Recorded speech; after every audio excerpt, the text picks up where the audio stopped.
74 days to the general election, things are not business as usual, and as the politicians go on with their business on the campaign trail, Kenyans are also there to do business.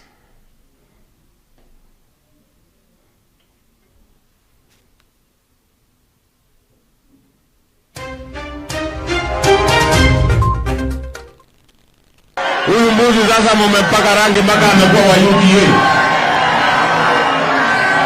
Haya, ngojea, weka mbuzi hapo kando.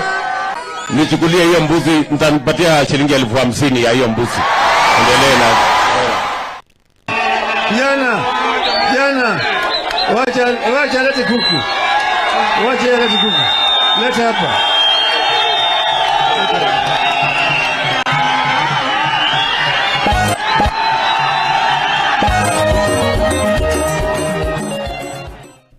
A very good morning, wherever you're watching us from. This is Kirk in the morning. My name is Vincent Kirosi, standing in for my colleague Chris Sambu, who is enjoying his deserved 2-3 days off. We have a lot lined up for you, including the newspaper review segment that is coming up shortly. But again, we're going to have a chat and a discussion on our main topic today, where we are going to delve into the issue of road to State House. We're going to narrow down to the campaign styles of Ruto, Rigathi, Karua, Raila, Karua, and all other things that are going to follow. But again, we have that segment of entertainment and trending on the warp that is going to come to you with my colleague Faith Kaolo. But first things first, the traffic update.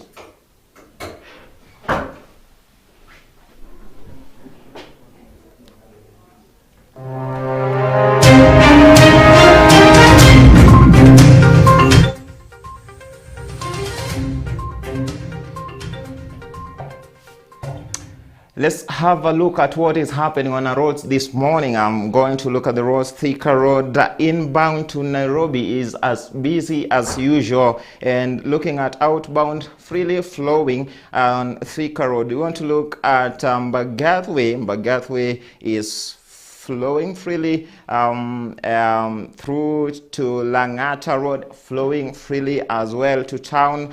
So there are a bit of traffic on Nyayo roundabout. We look at this is James Gishuru Road connecting with we to Nairobi CBD inbound. A little bit of traffic on the roundabout at Museum Hill and all the way to Nairobi. Mombasa Road, as usual, from GM inbound to Nairobi, a little bit of traffic at around Nyayo Stadium roundabout, but moving out of Nairobi towards Mombasa, it is moving freely. So if you are coming to town, then you need to plan your time, because you are likely to encounter a few snarl-ups here and there on your way to town. All right, that is it on what is happening on the roads. We are going to take a look on the newspaper review this morning. We are going to look at the top papers in the dailies today. Yeah, we will first of all begin with what is making headlines in the Standard today. Of course, I have my panelists in studio that are going to help me do this. I'm going to introduce them. But the top story on the Standard this morning is Ruto, forgive me, and this is all about the national prayer breakfast that took place yesterday. I want to take this time to welcome my panelists in studio. First of all, from the right, my far right, is our lady, the only lady in the house. You know, it's about the ladies' time this time round. And she is an MCA aspirant right from Mokoena West, if I got that right, by the name Julia Mudhoni Kamenju. Yeah. Karibu sana. Thank you so much. Yes. You're doing okay? I'm okay. How are people doing down there in Mokoena? They're doing really good. Yeah. And I know they are watching us. Yeah. Say hi to them. Say hi. And of course, closer to me here is Samson Kimonge. Yes. Kamau, Oh, yes. an MCA aspirant from Kitengela, Kajiado County. Thank you. How are things right from Kitengela? Kitengela is great. I've heard you've touched on the traffic, and I think Kitengela is one of the cities that is apparently affected, heavily affected by traffic. Even with the expressway? The expressway is really amazing. You know, that is something that we are proud of as Kitengela people. But inbound Kitengela really gets a little bit messy. But when things are looking up, things are looking up. Things are looking up. Oh, yes. And things will be okay. I want us to take time to look at, in a short moment on what is happening in our dailies. And if I look at the standard saying, Ruto says, forgive me. You know, I know you followed yesterday the National Prayer Breakfast. Apparently, the last one for President Uhuru Kenyatta and the Deputy President. That's for the Jubilee government, if we call it. So, how was the environment yesterday, the atmosphere you felt? I think it was such an amazing thing, not only because it was the very last prayer breakfast for the Jubilee administration, but again I want to say that it is biblical, it is a good thing, and it touches on some very fundamental ethics as a country. You know, when we have leaders coming together for prayers and saying, look, irrespective of our political divide, we need to come together and in cognizant that we are one Kenya. And I would want everyone, you know, like all the citizens of Kenya to borrow a leaf from that and see that politics is not about enmities, it's a game of ideologies, and we need to come together in prayers and indeed ask for divine intervention. So it was a great thing. It was good for Ruto to be there, and also says, you know, ask for forgiveness. You know, that was a good thing. I think we're going to look into that more deeply in just a few minutes. Let me talk to Julia. What did you take of yesterday's prayer breakfast? As far as it's written here, forgive me. Ruto asked for forgiveness. That is okay. That is amazing. And that is being a gentleman, and that is being a leader. And I would say that now these people are just reading by example. And we are happy because we're preaching peace to our people, and they can also see that the leader at the top are also preaching peace. And I always tell people, politics is not a matter of life and death. After all, after 9th, people should know that we still remain as Kenyans, as brothers and sisters, and we still need each other. We need each other. That's a story also covered by the Daily Nation today. They have given us also, forgive me, Ruto implores Uhuru. But there's also a talk, the top story in the cover page of the Nation is the Martha effect. Of course, this is all about the running mate issue that we're going to talk more about. I don't want us to touch on that because we have time to do that. All right. I also want us to look at what is happening on the People Daily. I want us to have a look at page 1 of the People Daily, and it also touches on matters Raila Ruto on the land reform issues. You know, this is an issue, a campaign to right now between these two guys, the top horses, we may call them so, Raila and Ruto at the coast, talking about the land issues. This is an issue also that we are going to take time to look at. That's what they're talking about, land issues. That's the PD, page 1, the cover page, and also the issue covered even more deeply on page 3 of the People Daily, where it says that Raila Ruto camp in exchange of a thorny land issue. Yesterday, the DP was campaigning at the coast, and Raila Odinga was in the western region of Kenya, and they all mentioned an issue to do with land, an issue that we are going to talk even more about. But I want us to set that aside for a moment and look at what the Star is writing. The Star is writing on the cover page of the Star, says Raila Ruto in fiery battle for 50 plus 1, an issue this looks out to be. It's quite an issue because the two-horse, it kindly shaping up to become a two-horse race, with all due respect to the other presidential contenders. But according to the Constitution 2010, the 50 plus 1 is mandatory. And I'm sure both parties are looking at how they can get that plus 1. And I'm sure that is where now the Kalonzo factor comes in. You know, every camp is really trying to see where this plus 1 would come from. And it's quite a thorny issue, but I'm sure with time, it's going to shape up. But as things are at the moment, 50 plus 1 looks a little bit far fetched. Yeah, far-fetched at the moment. That is what they are saying. It doesn't look like an issue that is going to come out easily. But let's talk about again, when we are talking about the road to State House, of course, an issue that we're going to look into. In the papers today, in the page 5 of, it's actually page 4 of the People Daily, contestants asked to accept IEBC results on August polls. Talking about the national prayer breakfast yesterday, the religious leaders, the clergy, implored on the leaders to, to allow Kenyans to decide. When they decide, let them accept the results. Exactly. Julia. Exactly. That is what should be that is what every reader should accept. Yeah. The result. Of course, we just have one president, we just have one MP, we just have one governor at the end of it all. Yes. And in politics, there is nothing like number 2. It is number 1 and nothing else. Okay? Yeah. We'll just have one MCA. So, whichever the result will be, we will accept, and also every reader should accept. Because what we want to show to our people is that we're doing this thing in a very it's peaceful campaign, and also the result we are going to accept them as they come peacefully, as we move on to the next thing, as we move on to the next thing, because in every race one person will emerge as a winner, and so it will happen on 9th. One person will emerge as a winner, and I think it will be a good thing. Accept, to be mentally prepared, to be emotionally prepared for any results. For any result, that is my take.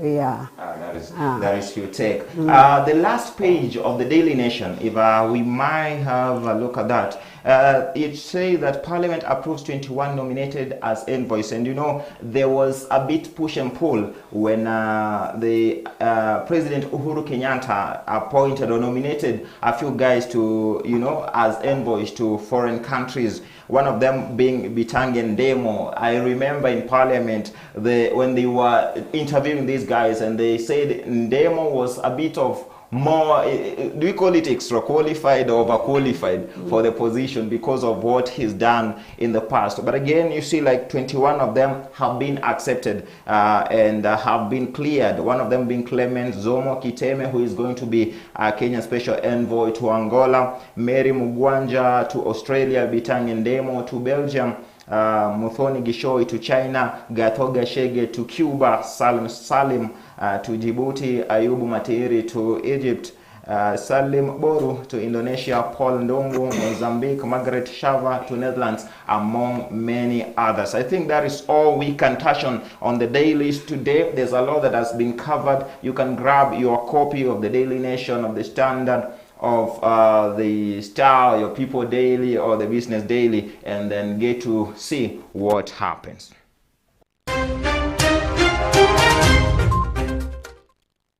Now it's time to delve into a bit of what we want to talk about today, our topic, Road to State House, where we are going to narrow down to the campaign styles of Karua Raila, or Raila Karua, Ruto, Rigathi, Gachagua. But for a moment, I want us first to understand what happened in the national prayer breakfast yesterday. We may have clips of Uhuru Kenyatta, the president, and Deputy William Ruto back to back.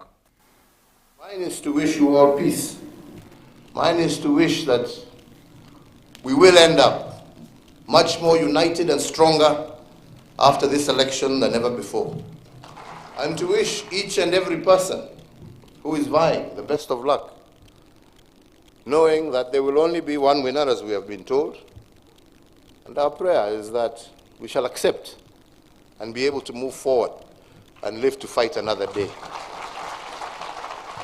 Likewise, let me say that with the grace of God, I do hope the prayers of Mheshimiwa William Ruto come true.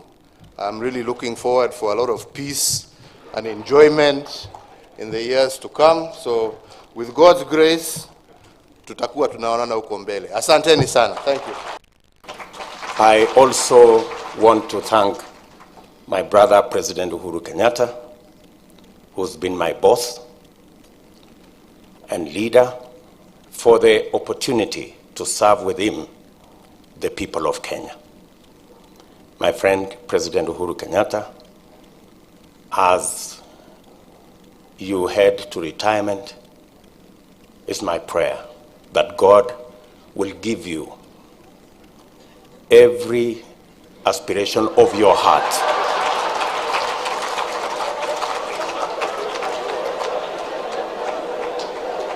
And make it possible for you to enjoy the legacy that you have built and to enjoy every piece of the time God will give you.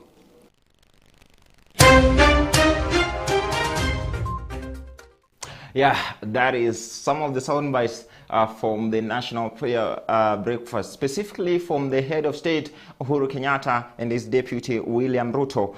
Uhuru Kenyatta responding to the deputy president when he said, "I wish you happy retirement." What is your take on that, Mr. Samson? That was a great statement, and I think looking at both the president and the deputy president, and you read a lot in the body language, and especially where the deputy president says that I wish you every aspiration of your heart.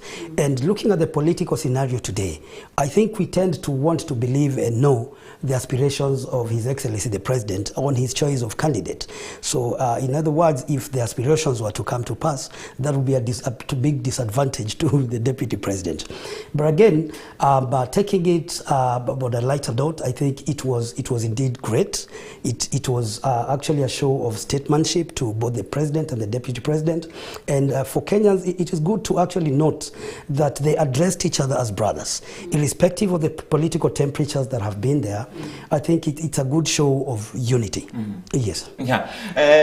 Julia, he talked about accepting the results and saying that we can only have one leader at a time. Exactly. And that's an issue that you touched on a few minutes ago. That notion coming from the president himself, saying that I hope that the contestants will do what? Accept the results. How do you read into that particular statement? Because we cannot keep on fighting each and every other day. There comes a time that you'll have to look at things, leave things as they are, and accept them as they are. And I think also our president has reached that point, and what he really wants is peace, because he has good intention of all Kenyans. And what he wants to see really is a peaceful campaigns, peaceful election, and even aftermath, everything will be okay. Business will run as usual. Every Kenyans will be satisfied. Everybody will be like, we are okay, we are satisfied, we accept, we move on, and we are one as Kenyans. Yeah. This is our country, this is our motherland. We are proud. We don't have another Kenya. We don't have another Kenya. Sure. We don't have another Kenya, and that is being a leader, and that is uniting Kenyans. And that is the picture now he's portraying to Kenyans, to the electorate. That is the picture he's portraying, and that is what you want to see. At the end of it all, this is our country. This is our let country. Let us embrace our country. Let us be its other keeper. Because if we mess up this country, we are all messed up. Yeah. We can take many days building it, but we can take one day to bring it down. To bring it down. Yeah, sure. I'm joined the studio. We are joined in the studio by the one and only Biko Ashoya. Is an advocate of the High Court, and is almost a resident, legal voice in our studios. Welcome, Mr. Biko. A little bit late today. I had a little bit of issues I was dealing with in the morning. But my apologies. Okay, yes. You're welcome. Asante. Nevertheless, I'll have to engage immediately. Yes. The president saying that I wish that the contestants will accept the results. There were talks that he was going to go on top of the vehicles and go campaign for his brother Raila Odinga, yes. But it seems that's not the case anymore. You see, that move for President, His Excellency Uhuru Kenyatta campaigning for His Excellency, the former Prime Minister, was a bad move to begin with. It wasn't the right thing to do, and I think he must have realized it very fast that one, as a statesman that he so wishes to be, it is not the right thing to do. You, as a statesman or as a president, would want to serve your term and let the people decide for themselves. He does not want it to appear like he's imposing someone to them, even as he's exiting the scene, because then the repercussion for that is, or the implication of that is, that you still want to hang on to power even after you've left, because then you've left your person, so that then you'll be controlling your person even as you are outside. So that is on one hand, and then on the other hand, it wouldn't really have done much justice to Raila's campaign, because then there are people who would then say that because there was that project tag, that then it then appeared, much as Raila has been running for presidents for the last 2, 3, 4 terms, but then now because you've been endorsed by the outgoing president, then that tag of being of not being independent, it automatically sets in. So, and that is why he's now taken the back seat. And that was immediately after the nomination of Martha Karua as Raila Odinga's running mate. So it's a good thing. He's taking the back seat. It's a good thing. He's letting Kenyans decide on their own. Yes. Do you think it's a masterstroke from the quarters that be to advise him not to do that? No, it is. It is. Definitely it is.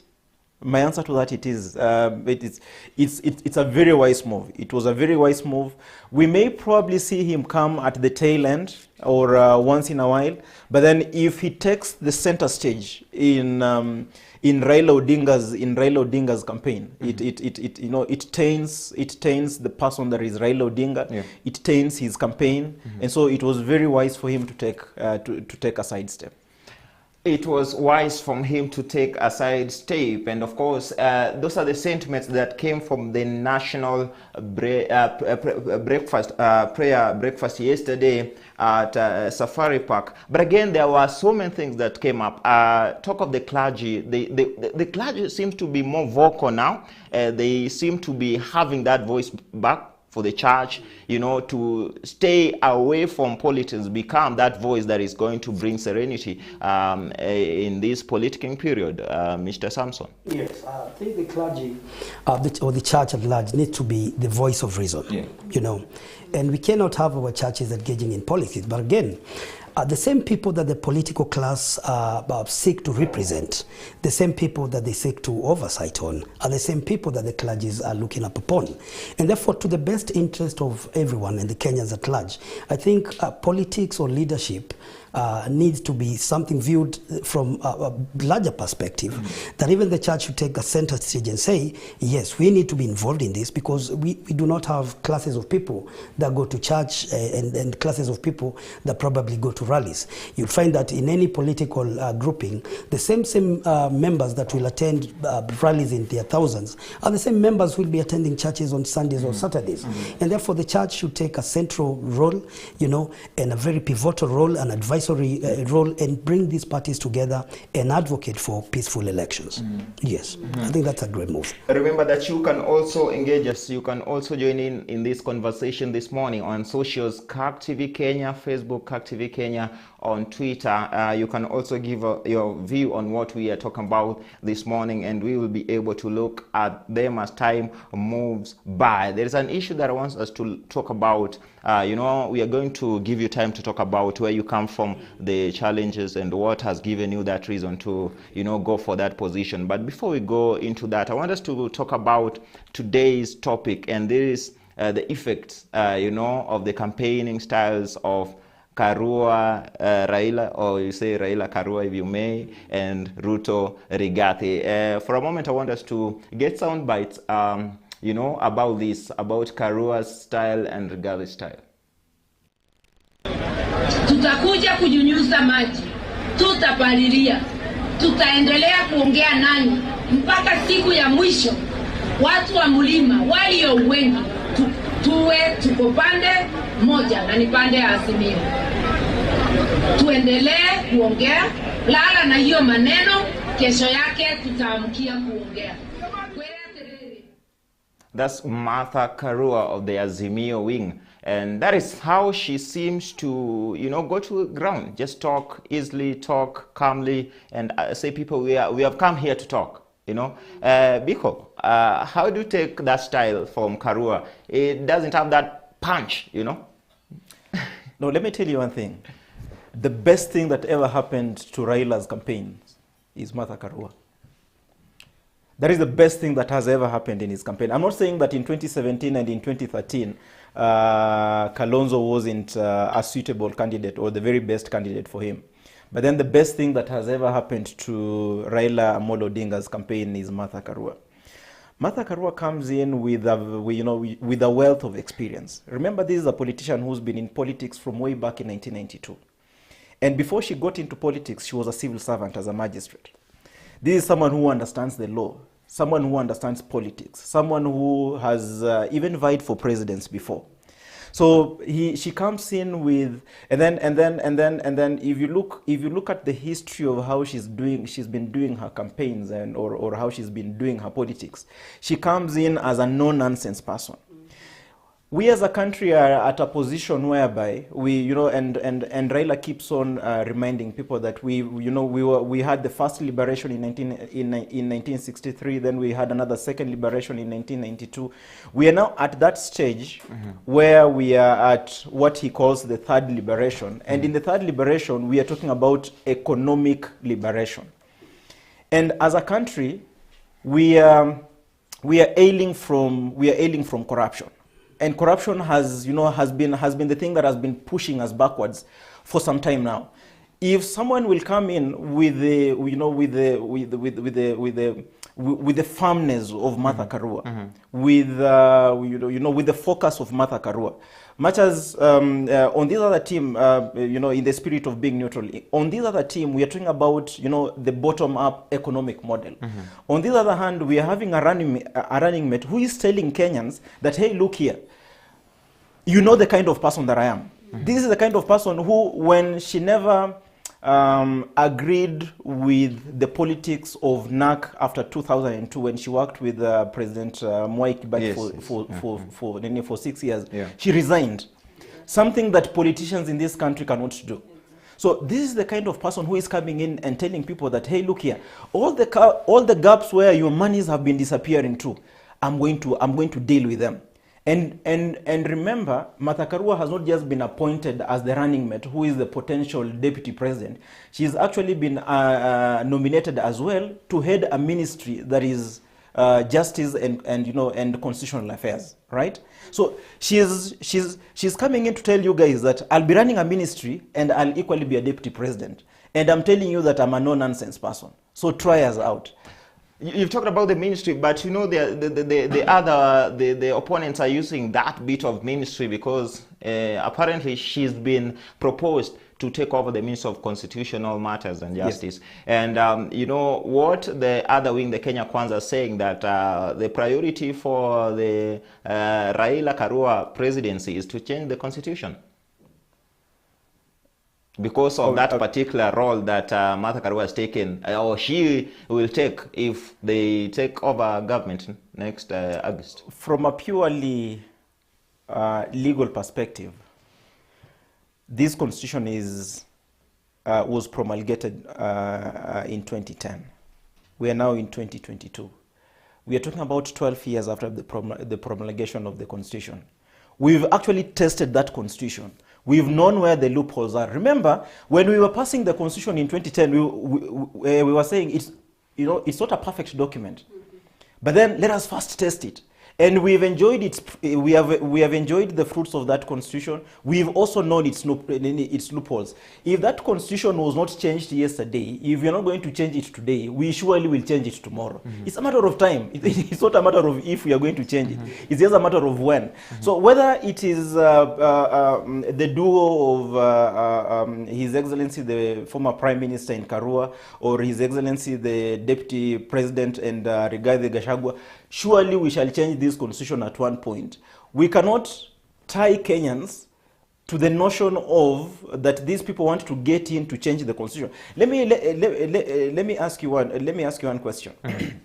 These positions that have been proposed, like let's say the position that has been proposed to His Excellency Musalia Mudavadi, and this one that has been proposed to Stephen Kalonzo Musyoka, do those positions exist in law? They don't. So it means that even both camps are angling towards having an expanded executive, and that expanded executive will then speak to the issue of change of the constitution. So it is a reality that we have to keep, that we should be embracing even as time goes by.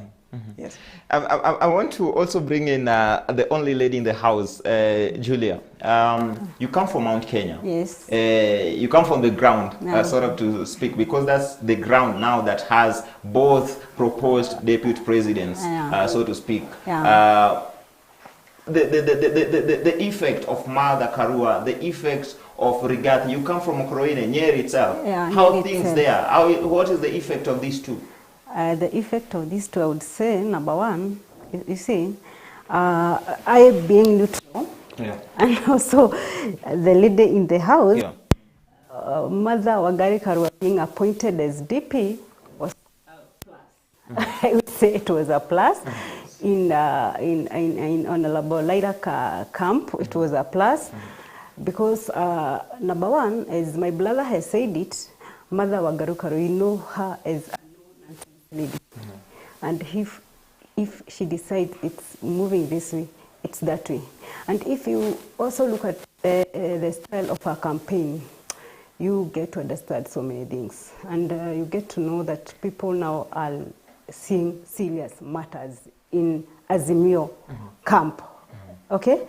And also I would say, as I have seen it. I have seen it now in my area, that now women have now started saying, wow, women like us have been, nominated. And they're really thinking, they're now really trying to, to see the reality. So women can be leaders. And I would say in my place, I would say the narrative has changed. A little? Yeah, it has really changed. It has really changed to the advantage of Azimio. We'll need to do a poll there. And be sure you need to do that. You need to do that. But the poll is here. It's from the But ground. let me tell you something. She's the only one. Let me tell you something. She cannot represent herself. Would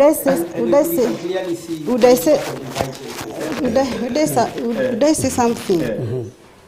It is not about Azimio, as in what I have seen from my people, this time loud. It is not about the party. It is about what are you bringing on the table.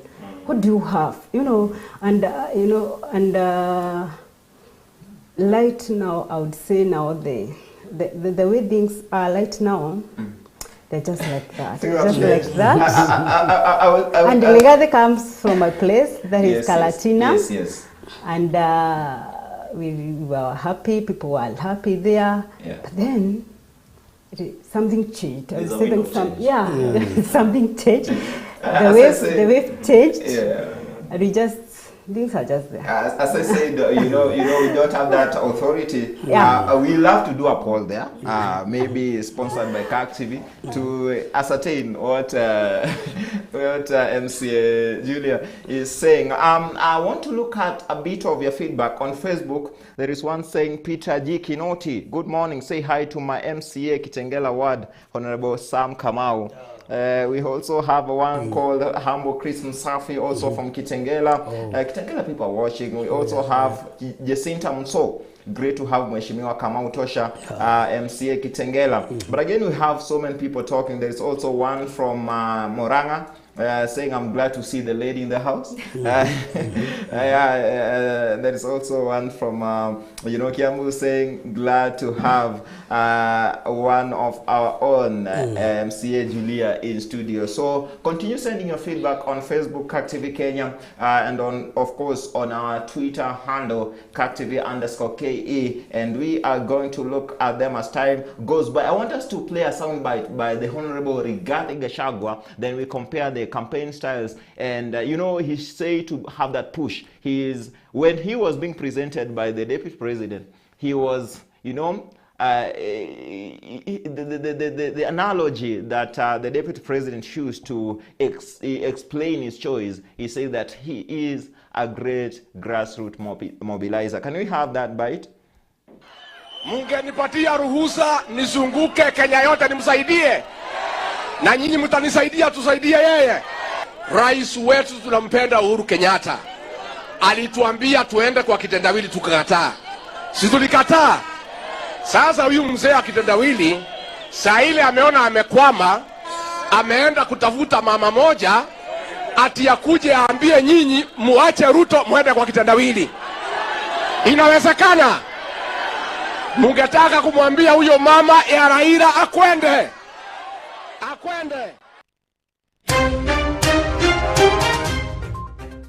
Because this is a bite immediately after he was chosen by the deputy president in Rongai. He is very vocal, seems to be very handful with his words, or mouthful. Do you call that? Oh yeah. I think the Honorable Rigathi Gachagua is a go-getter. And in comparison to how he's addressing his politics, in comparison to Mother, I think we'd say that Mother Karua is, in as much as he's experienced politically, she's basically a new entrant in the 2022 race to State House. And people are susceptible, and people change depending on what comes in. That's how politics is. And that is why you see, because campaigns have levels. And Rigathi Gachagua has been on it with the deputy president canvassing the entire country. He's held quite a number of rallies together. In comparison to the number of rallies that Mother has started as a new entrant, she's yet to get to that level. But because, like I'm saying, we have levels in politics, even Mother Karua will get to that point. She's slowly getting acquainted with the ground. She's now started going around and campaigning, as opposed to what Rigathi Gachagua has been doing. And that abrasiveness of Rigathi Gachagua, the proposed deputy for the Kenya Kwanza wing, is an endearing one. Because we need people also who are able to hit the ground running and articulate these issues to what we want. And I want to look at what my brother Biko here said. At the moment, we're looking at issues that affect the common mwananchi directly. It is not about the many histories or what we've done in the past. We're looking at the economic model today. What is the average life of a Kenyan as is today? What are our people suffering from today? What are the basic needs? Because we have people out there who really lack even the basic, commodities. We have people who are now going to sleep without food, people who cannot afford shelter, people who cannot even afford good schooling. So ours is to ask ourselves, in both campaign models, which presents the better bet for a better Kenya tomorrow? We cannot continue living in the past of what we have done, but look at the future in a manner that we can change the lives of our people, to a better standard than it is today. And I think that is what is being portrayed out there in the campaign trail. In terms of campaigning and bringing on board voters, people say that Martha Karua has more of a national appeal compared to Honorable Rigathi Gachagua. Well, Mother has quite some advantage, and the obvious one, and with all due respect to women, is because now we have a woman figure out there. We've been in politics where it's really been dominated as a competition of men. So when you bring in a woman around, it is bound to change the narrative and sway, a lot of voters to that side. And our mothers are compassionate and loving and soft, and therefore that is what is being portrayed in her campaign. The motherly love, the motherly instinct, the motherly nature of that. But looking at Rigathi, his abrasive nature, And we know that Rigathi is also a great mobilizer, you know. And looking at the political sphere right now, even where mother comes from, you will strongly feel the Rigathi factor on the ground, or the Kenya Kwanza factor on the ground. So it will end up on how both parties play out. And like we say, again, politics is a very long day. So let's watch and see what unfolds there. Biko, I want to bring you in, and it was said that the reason why the deputy president went for Honorable Rigathi is because to energize the bases that are strongholds to UDA, that is the central region. And even yesterday and the last few days, we've seen him campaign in the Rift, you know, to energize the strongholds. Let me tell you one thing. Rigathi Gachagua has been in politics for how long? For 4 years. For one term. For one term. Yeah. Where has he been tested in the national politics to ascertain that he's a great mobilizer at the national stage? Whenever he goes into his strongholds, he pulls crowds. In his stronghold, and he's a first-time member of parliament, and that is where we are getting it wrong. So he may be a great mobilizer. Where has he been mobilizing? He's been mobilizing in his backyard. In Mount Kenya. Anyone is expected. If Ashura today went to Western, to my backyard, I would, of course, be speaking the language of my people, and I would be a great mobilizer to my people. And you see, if we are to compare the running mate of Rigathi Gachagua and the running mate of Martha Karua, and that is why I was telling you the issue of experience really comes in. Rigathi Gachagua may be a great mobilizer, but he's a great mobilizer in his own backyard. If you are to compare Rigathi Gachagua and his boss, His Excellency William Ruto. William Ruto has been campaigning in this country for the last 4 years, or let's say for the last 10 years, and he knows every other corner of this of this nation. And whenever or wherever Ruto goes to, you can see the crowd resonating with him. For someone like His Excellency Ruto, we can say that he's a great mobilizer because we have seen when he goes to northern Kenya, let's say in Garissa, he pulls crowds. He goes to coast, he pulls crowds. He goes to western, he pulls crowds. So if we are to say if we are to compare his boss and Rigathi, I doubt if the issue of great mobilization would really be attributed to Rigathi at the national stage. If it is for Rigathi to bring to the Ruto camp, to the Kenya Kwanza camp, the Mount Kenya vote, and I know that is where the focus was as at the time when he was being selected, because if there is one thing that you cannot assume in this country is the Mount Kenya vote. You can't assume that vote. So insofar as mobilization of the Mount Kenya vote is concerned, then we can say that Rigathi Gachagua is a grassroots mobilizer, but within that space. But then, yes, okay, a great grassroots mobilizer in his backyard. But then when it comes to outside central Kenya, he is yet to be tested. There are no facts that he can mobilize in Western. There are no facts that he can mobilize in Rift Valley. And we can't say that he's a great mobilizer outside the central region. You're talking about mobilizing. We've seen, quite great, huge crowds following the Honorable Martha Karua whenever she's gone to the mountain. Is it, a case of bring your points home, we listen to you now? It's not about who comes over. What are you bringing for us? How can you speak to us? Is that the case, Julia? But I would say, given time, Rigathi also is good in influencing people. And being in politics for 4 years, then it tells you sometimes to come. National-wise, he will not also be an easy man. Okay. He know how to play politics. And I would also say that when it comes to politics, Deputy William Ruto is also very, very smart. I would say that. Because that is true. because the way he's able to move crowd and he's able to crowd easily, and he's able to confuse so many people, and I think that is the way Rigathi is going, given time. So that is something that we cannot assume. He has his own influence, okay, grassroots wise, but also with time, as times goes by, I think he's also having his way. I would say that he's also having his way. Yeah.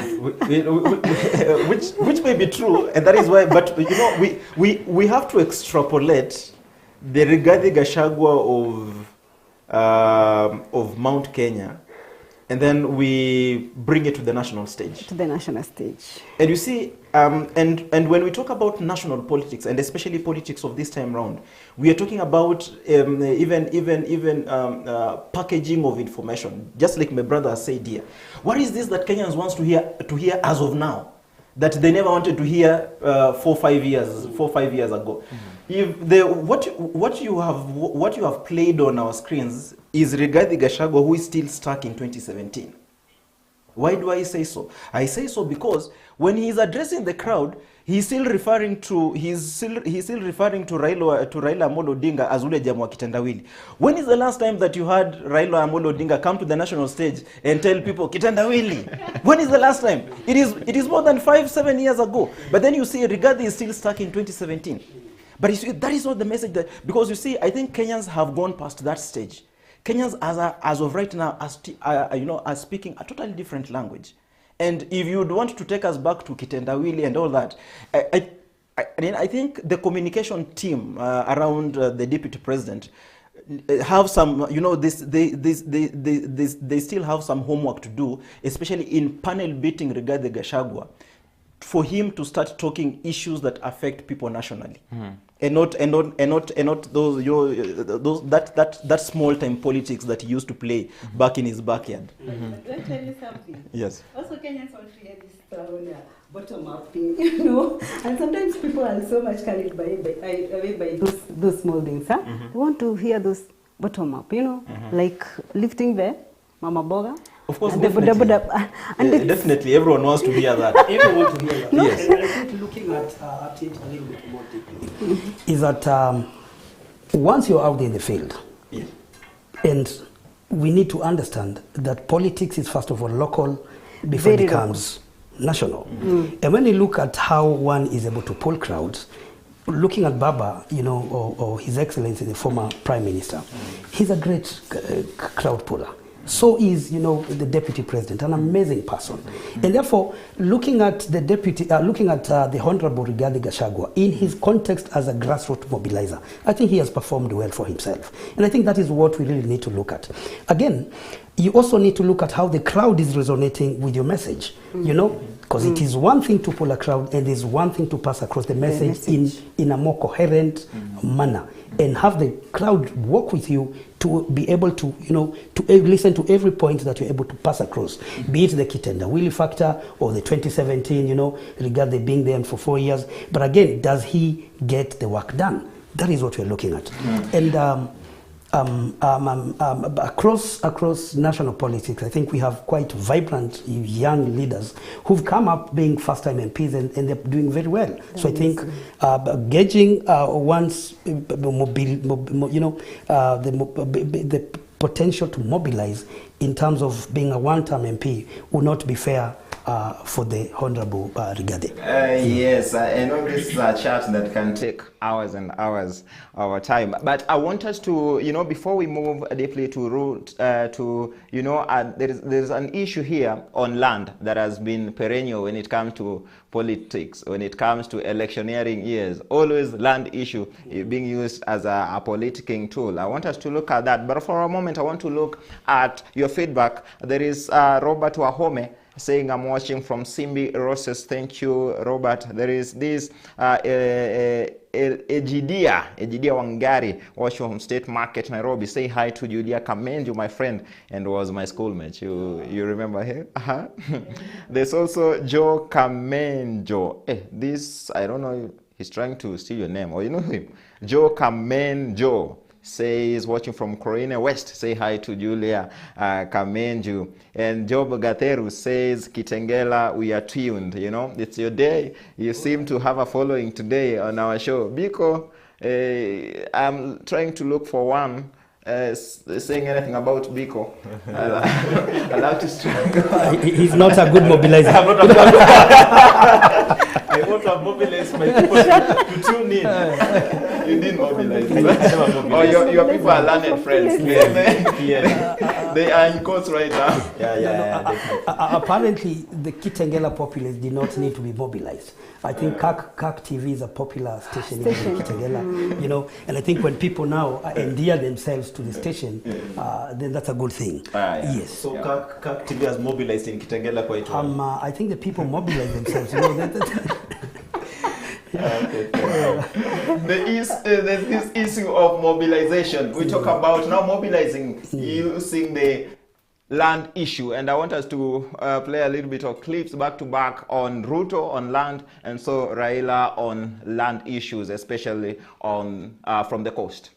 Tumekubaliana ya kwamba kila mwaka tutaweka pesa ya kununua ardhi za wale absentee landlords ambao wako katika pwani hii, ambao kuna ardhi ambao wananchi wanakaa kama maskota, na tumekubaliana ya kwamba haya ardhi tutanunua kutoka kwa absentee landlords na wale wengine wote kupitia mlango wa compulsory acquisition, na hiyo ardhi tuwagawie wa pwani wawache kuishi kama maskota miaka 60 baada ya uhuru wa taifa letu la Kenya.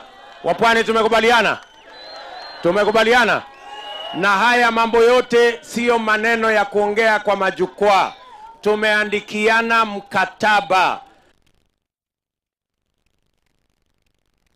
Tumekubaliana ya kwamba kila mwaka tutaweka pesa ya kununua ardhi za wale absentee landlords ambao wako katika pwani hii, ambao kuna ardhi ambao wananchi wanakaa kama maskota, na tumekubaliana ya kwamba haya ardhi tutanunua kutoka kwa absentee landlords na wale wengine wote kupitia mlango wa compulsory acquisition, na hiyo ardhi tuwagawie wa pwani wawache kuishi kama maskota miaka 60 baada ya uhuru wa taifa letu la Kenya.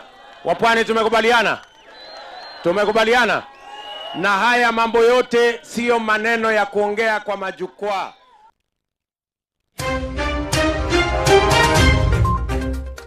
Yeah, that is the Deputy President Ruto talking about the land issues at the coast. You know, we are going to play what His Excellency, the former Premier Raila Odinga, also says about the land issues, especially the coast. But let's talk about what the Deputy President said there. He says that there are chunks of land owned by absentee owners, you know, and the government is going to put aside money to buy this land. People will ask, how do you buy land from a person who is not there? Bwana Samson. I think land has been for a very long time one of the most discussed and political equation every election cycle. And I think from the words of the Deputy President, from where I sit, we need to put an end to this. Kenya has one of the best brains in this country, and we've had commissions after commissions discussing specifically land injustices, land matters, especially in coast and other parts of the country. Yeah. But from what the Deputy President has said, the absentee landlords, and I think this was captured even in the TJRC report, that we have quite a number of big chunks of land that are underutilized, or they're not being productive at all. And I think that is what the Deputy President is alluding to.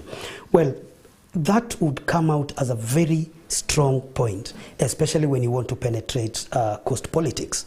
And how that will play out is that for him to say that the government will set aside funds to buy land from absentee landlords. He basically means, and I'm not speaking for him, it basically means that this land, these big chunks of land that have been lying underutilized or unutilized, because there is nothing like land that does not have an owner.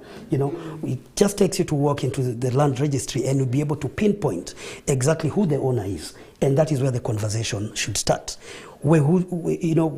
To whom does this land belong to? And therefore, when we start the conversation from that point, vis-a-vis the people who live in that locality, we need, as a matter of urgency as a country, to sort out the land issue once and for all.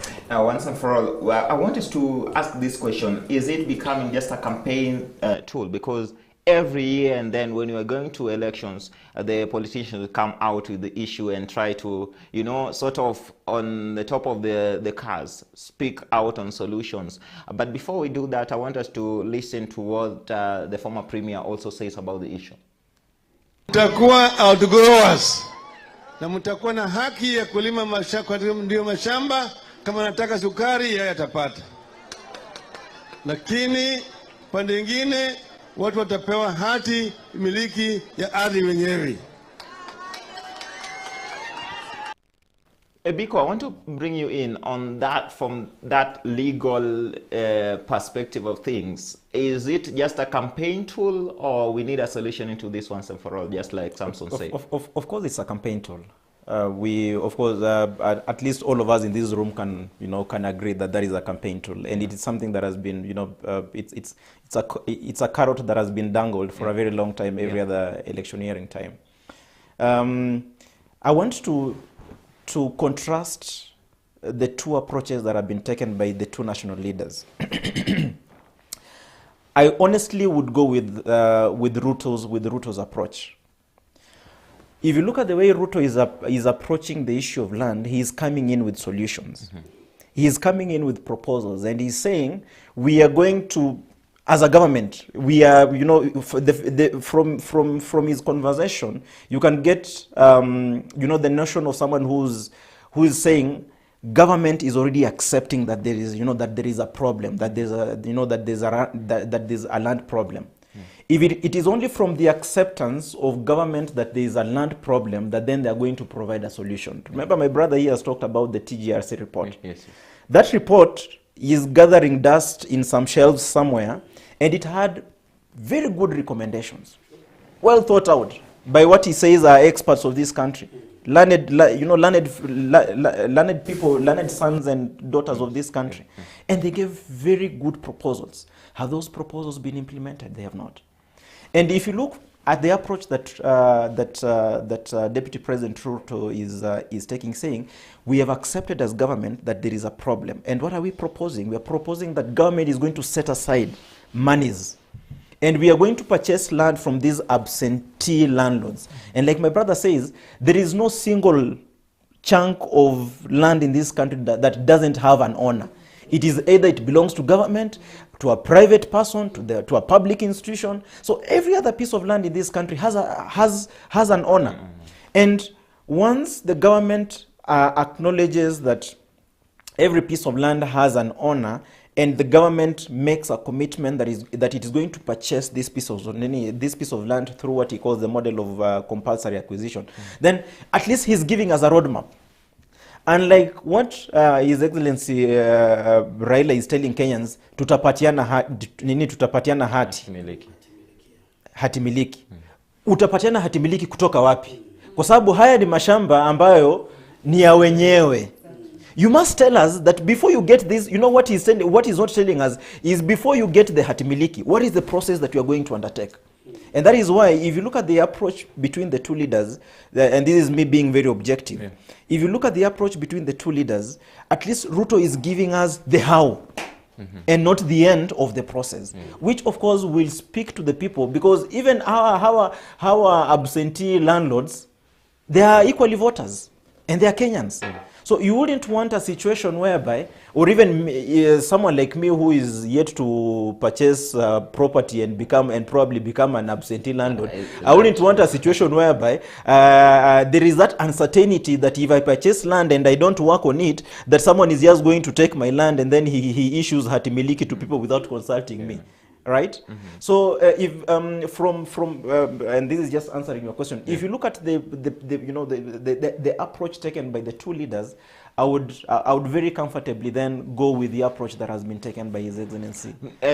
Julia, I know it's not only an issue of the coast, because you come from the chunk of Mau issues, and it's also an issue there. But the former premier, Raila Odinga, yesterday is, countered the deputy president, saying that that could be, a cash cow, if you may call it, setting aside money to buy land, and they say that this land could have been, grabbed by the so-called politicians. It's just a cash cow.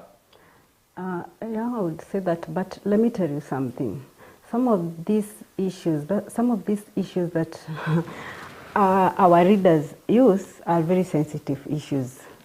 The issue of flood is very sensitive, and I think we as Kenyans, and I as a leader, we used to that. Every time of election, we are used to that. And I would say this thing need to be dealt with once and for all. Just as my brother said, once and for all. Let us find solution. We cannot be talking about a problem for about 10, a decade, 20 years, we're talking about the same problem. Then we have a problem. We have a problem if we cannot come up with a solution. I think it is the high time now that things should be put to an end, the issue of flood. Because I know there are people who are suffering, and when they talk about squatters, there are people who really suffer. In fact, in my home area, I know people who just live in places that they don't know where their feet fall tomorrow. And I think it is something that should come to an end. And it is a bad tool to use. Even in this particular, it is bad. It is bad. Yeah, it is not a nice thing. And it is not a nice thing at all. How then, Bwana Samson, how then do we, put these leaders into, account about all this? They will come campaign about it, go into government for 5 years, nothing is done, because it's not a new thing. It happened in 2017, and before that, the Jubilee government had, proposals, and it never, took off. Then how do we put them on account? I think the conversation needs to change and look at a conversation that is going to provide solutions. Like I had earlier mentioned, we have some of the great reports where commissions sat down and provided solutions to some of these problems. But again, most of the leaders, and especially the national leaders, how we can put them into account is by what they're articulating out there to the people. Who among the two or the very many contestants that are out there are showing the willingness to change, the commitment to be able to change. But I must say that after the promulgation of the 2010 Constitution, much has really happened, including in the political space. There is a lot that has happened in terms of land reforms. There's quite some work to be done.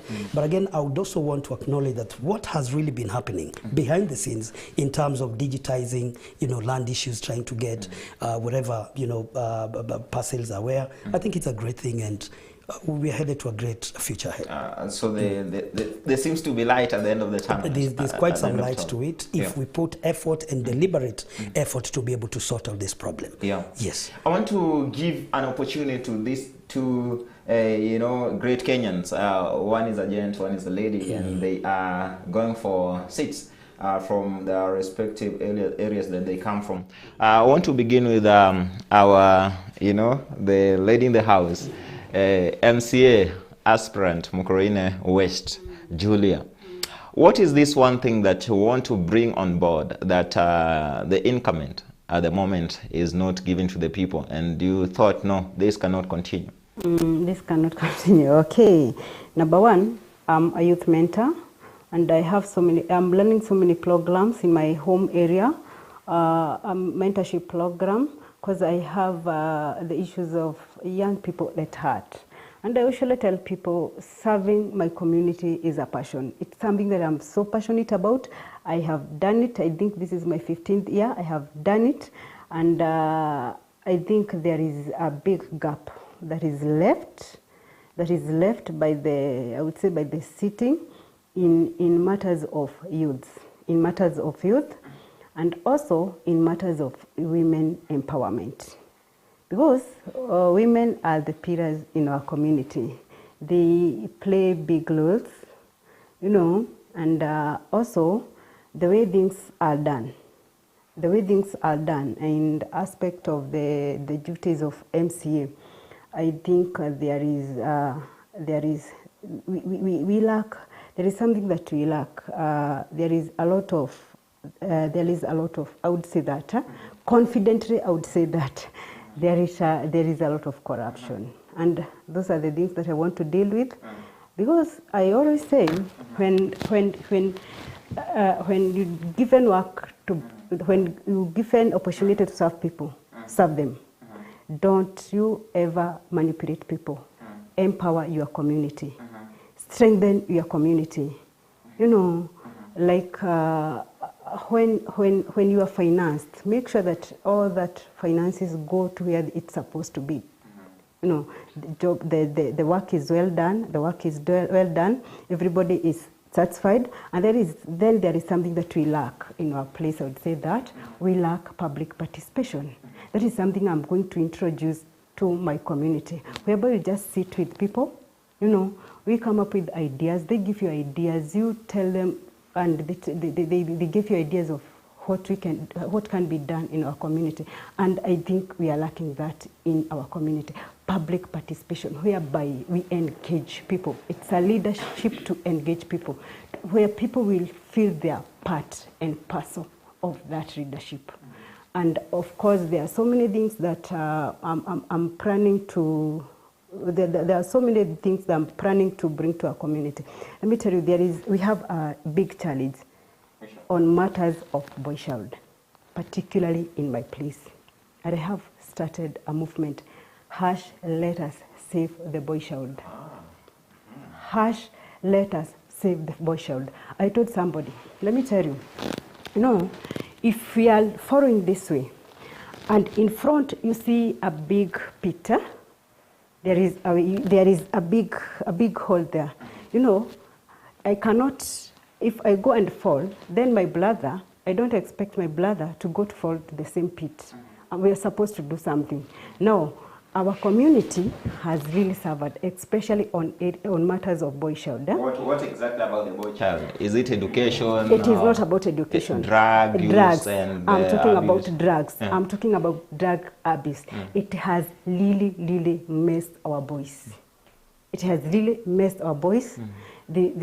At a very tender age, you know, they are using those drugs, and it has really, in my area, I'm telling you, in my area, you go there, it's a very small town called Gakedo.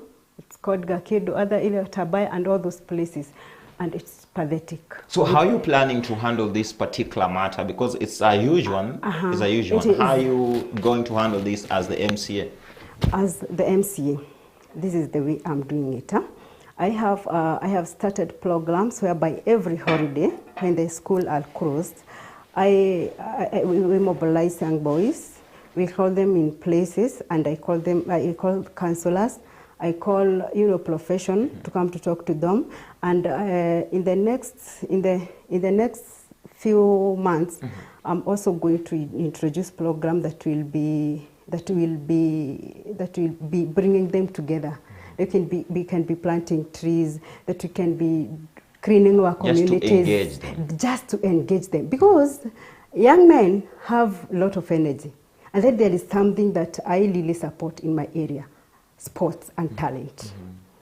Because there is a gap that is really left, sports and talent. You know, I usually tell people, when these young boys they are very energetic. Sometimes they want to go and release themselves through footballs, you know, foreign and all those matter sports. Yeah. There are those good who are very good in playing musical instrument. Yeah. That is something I'm going to introduce in my place. To just make sure that they utilize their talents. Exactly. Yeah. Youth utilizes their time and their talent. Yeah. Well, that they'll not be getting time to go and do these things that, you know, don't add any value to their life. Sure. I'll give you a closing remark on the same, but allow me to bring in Mr. Samson, coming from Kitengela. Yes. You know, it's a town now. It's a cosmopolitan town. Yes, we may call it so. You're coming in, and before I ask you what you're going to do, you came in with an issue about a polling station that has been moved. Yes. Thank you for the opportunity.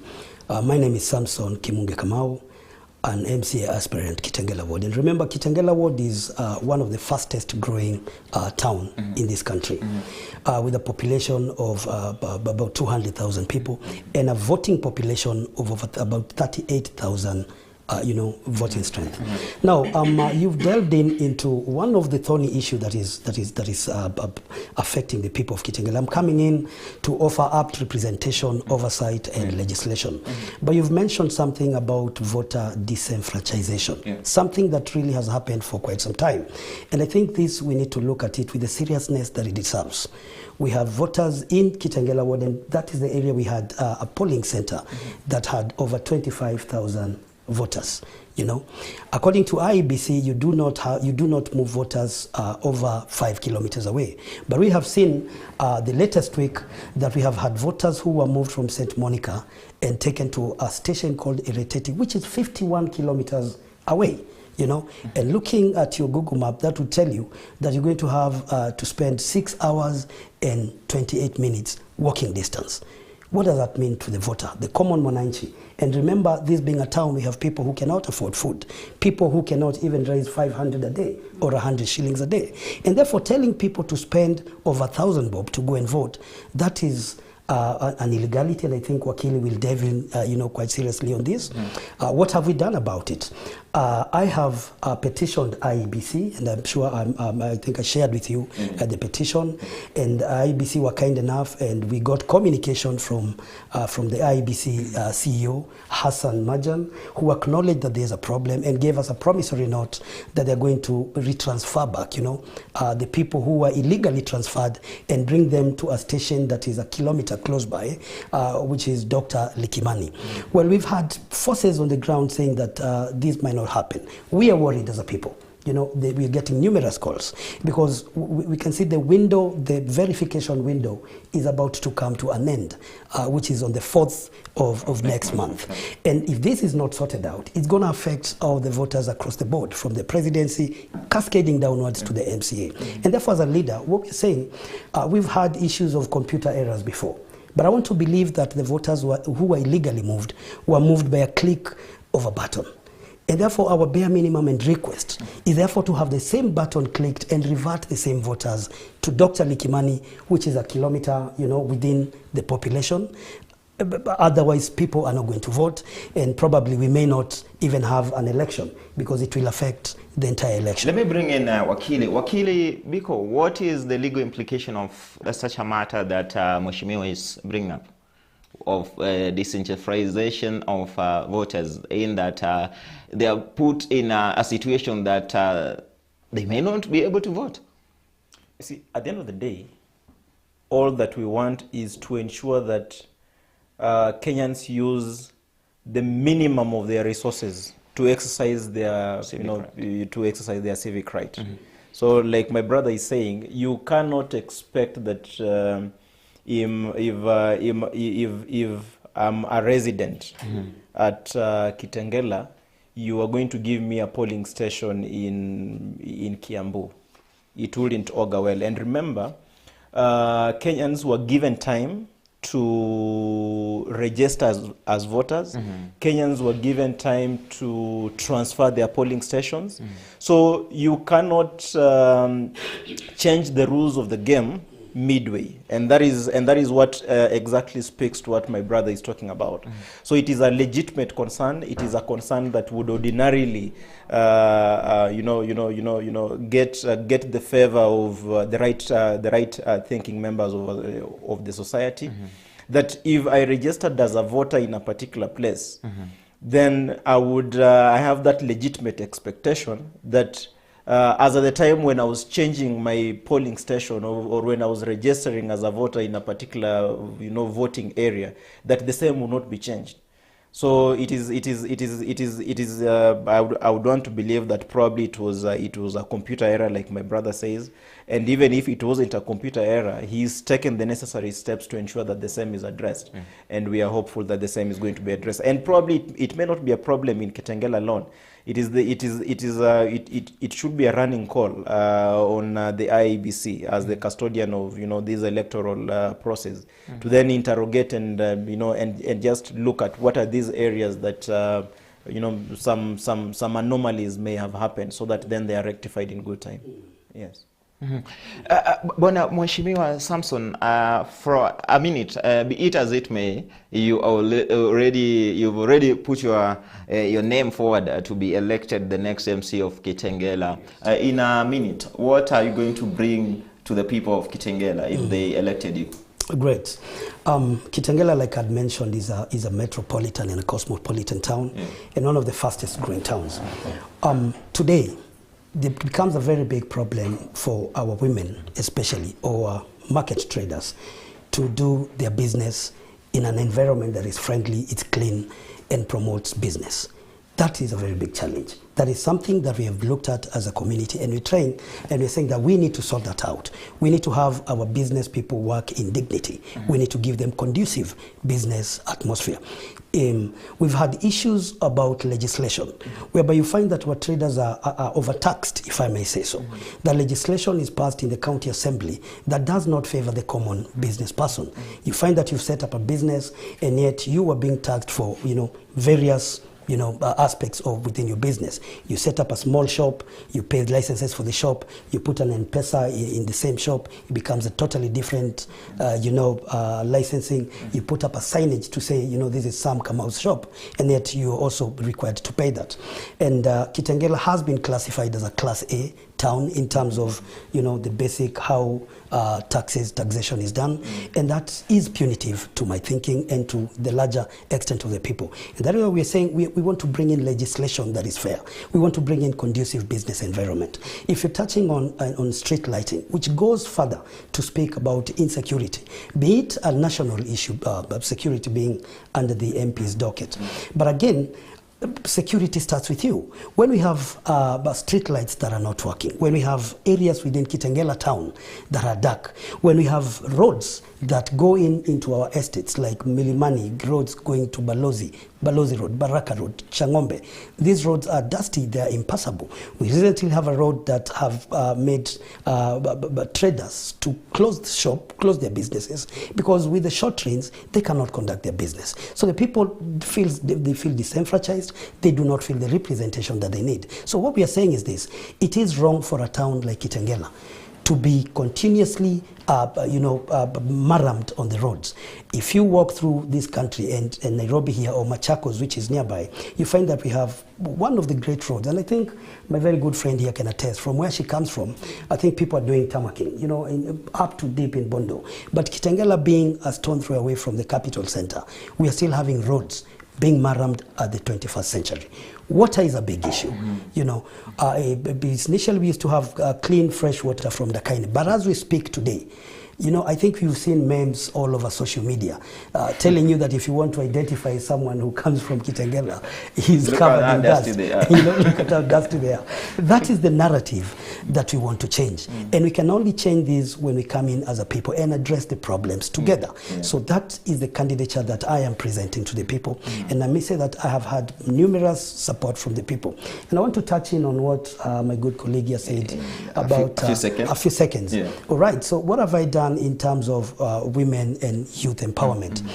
When COVID hit, And you know, EPZ serves over 16,000 people. And remember, during that time, the president, or you know, during the COVID containment measures, all the factories were closed, and these people, the entire population now resides in Kitengela. We started a program that we called Feed the People program, where we were able to go door to door and feed over 5,000 people, and of course, from the help of neighboring community. But in terms of empowering the boy child and the girl child, for the last 4 years, we've had camps where we bring in boy child and mentor them.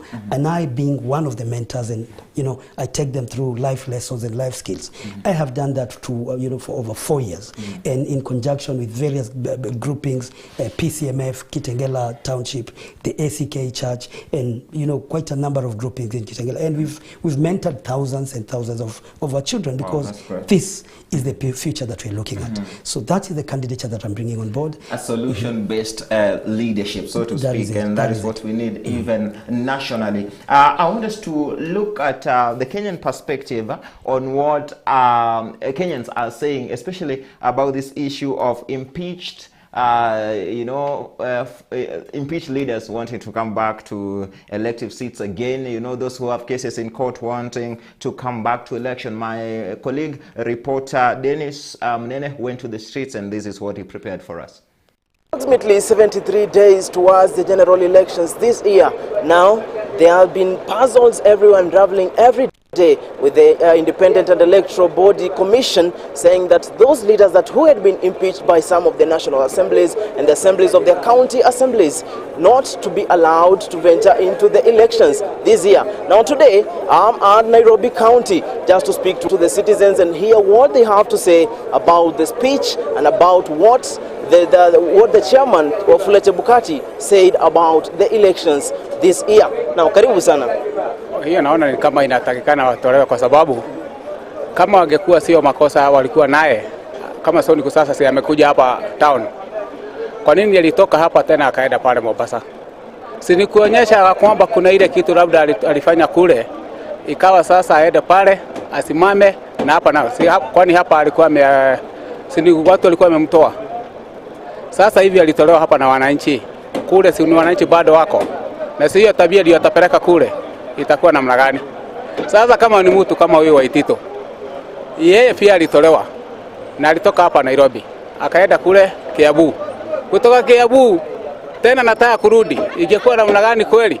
Si kwanza atoke hata watu wengine wapate kitu hiyo nafasi. Kwa pale walikuwa wanasimamia, wenye walikuwa wamefanya hivyo ndivyo watafanya wakichaguliwa. Kwa hivyo nafikiri IBC imechukua hatua nzuri zaidi kwa ajili yao. Imechukua hatua nzuri kabisa. Okay. Labda tuje katika hilo swala la Rigadi, nimesikia nikimuuliza mwenzetu hapa. Unafikiri labda kwa sababu yuko na kesi ambayo inamsubiria na itasikizwa Septemba na kuna witnesses karibu 40 ambao wamekuwa kwa ajili ya hiyo kesi. Unafikiri kwamba hiyo kesi kuna vile itakapokuwa inalemaza uongozi wake na naibu rais Daktari William Ruto? Juu sasa itakuwa ina confuse. Juu sasa unajua atakuwa ana kesi sana, mtu akiwa na kesi, lakini saa hii hatuwezi tukamjaji ati yako gite, juu bado mahakama haijamuona akiwa na makosa. Hata walimpichua, hatuwezi tukasema ati wana makosa saa hii, mpaka saa kesi ise ndivyo mahakama yaamue kama huyu mtu amekosea ama hajakosea. Ilichukua hatua mzuri kuwasimamisha ndio wengine wajifunze na hao, juu pesa ya wajiko ipatikane. Pesa inakuaga Kenya, lakini wale wanakuwa Kenya ni watu. Mimi niko na pesa, wewe maskini ni watatu, kwa 100 mimi ni mmoja tu peke yake niko na hiyo pesa. Sio ndio mzuri hiyo. Si ni wa Kenya. The Kenyans na waamuzi wa koti kwa Kenya. Sasa wataenda wapi na wa Kenya? Kwa hivyo wanaweza endelea na wanaendelea na kampeni na koti kesi iko mahakamani. IBC na mahakamani iko tofauti gani? Kesi iko mahakamani na IBC iko kando. Tuangalie kesi ya nani ya Rigadi kidogo. Pia yenyewe ni kesi ambayo iko mahakamani ambayo itasikizwa mwezi September, immediately after elections. Nafikiri hiyo kesi labda kama maybe hatujui in the likely event kama atakuwa ruled kwamba alikuwa guilty, nafikiri kwamba inaweza ika-affect uongozi wake na naibu rais Daktari William Ruto endapo watachukua uongozi. Akichukua uongozi na kesi imechukua nini? Justice imeenda kwa mahakamani. Sasa mimi sioni tofauti yake. iko sawa kwa sababu yeye hakuiba na mimi aliiba kivyake. Sasa justice imepatikana kwake. Okay, my opinion is according to the IBC, there is no need to elect the corrupted people because watarudi tena wafanya the same thing. And that's why unaona we Kenyans sometimes we do fail. Tunachagua watu wenye we know their characters, we know they can't even do what. Hawawezi kamilisha kazi yao kulingana na vile wanaapa watatumikia wa Kenya. So there is no way we can support those people because they will just continue with whatever they have been doing before. So mimi kwangu, kwa maoni yangu, sioni haja tuendelee hata kando na Waititu, Songo, other people that were corrupted kwa government, there is no need because we Kenyans ni sisi tunasuffer, vitu mingi zinapanda juu, they just do whatever they want to do to benefit with their families. But those are views of Kenyans out there speaking on the matter at hand. They impeached the one with souls in court. What happens? I want to bring in the legal voice in the house, Bwana Biko Wakili. You know, Kenyans have said, umesikia mmoja hapo saying that, you know, they are Kenyans, you know, let them go for the seat. I know IBC have already come out with a stand saying that we are not going to allow the impeached to vie. But what about those with cases in court? Actually, that is the proper thing to do. Yeah, that is the proper thing to do. Much as when it comes to the issues of impeachment, I'm a bit conflicted because in both instances I participated very actively. So both in the Kiambu and the Nairobi. But then my position is, from a purely legal perspective, and especially speaking to Chapter 6 of the Kenyan Constitution, is that these are leaders who have been proved to be misleaders in the areas of positions that Kenyans entrusted them with, and that is why they were impeached.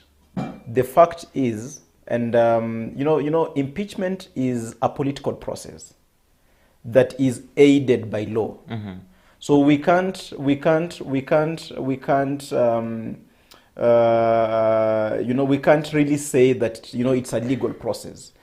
And because the reason why I say it is a political process is that the occupier of that position is a politician, and he got into that position through a political process, and that is why getting him out of that process has to be a political process. So if the people that gave you that position deem it fit to remove you from that position, then what gives you the impetus to then come again to seek for that position, and yet they went through the process and ascertained that you are not fit to hold that position, right? So for me, from a purely legal and probably even political, and my political friends are here, I would think, and I so hold that it is a good direction as a country to take to ensure that there is accountability, and especially to breathe life into Chapter 6 of the Constitution. Remember, if there's one of the articles of this of the Kenyan Constitution 2010 that we haven't really actualized, it is that Chapter 6 of the Constitution. So if the commission, that is the IEBC, comes out very bravely to say that if you've been implicated or if you've been impeached, then you ought not to vie for any position, I think it is a good move. The question that you asked about, what about these other leaders that have cases pending in court? I would want, and I think when we come of age politically, when we mature as a democracy, if anyone has been implicated in any, like let's say someone like the governor for Busia, Sospito Jamong, he has a case pending in court where it is alleged that he stole 8 million from the county government, and yet he served for his 2 terms as a governor, and he again wants to go and vie for a member of parliament. Is it Teso West or Teso East?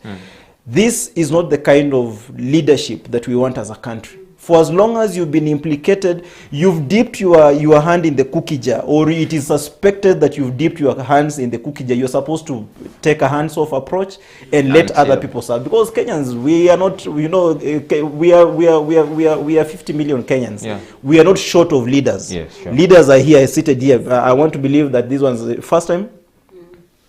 Vying, yes. Yes, first time vying. Yes, yes.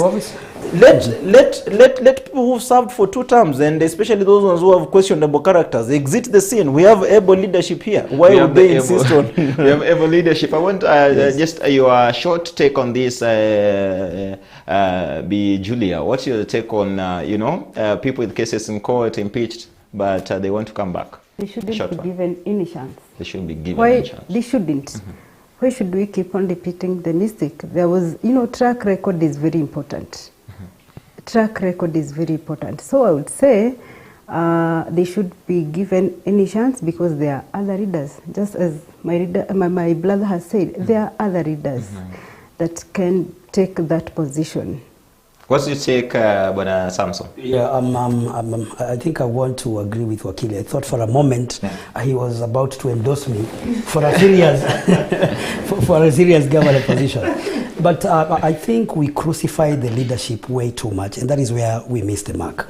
Because Chapter 6 of the Constitution that touches purely on integrity does not speak solely on the integrity of the person.